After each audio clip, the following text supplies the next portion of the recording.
प्रांगण मंदिर चरण डोळ्यान पाहिन रूप तुझे प्रेमे अलिंगन आनंद पूजिन भावे वाळीन म्हणे नामा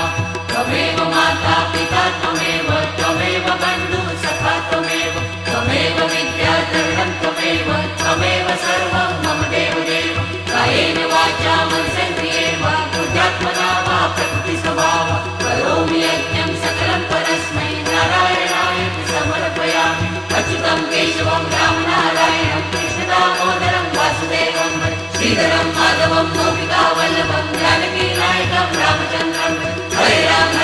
राम राम हरे हरे हरे कृष्ण कृष्ण कृष्ण हरे हरे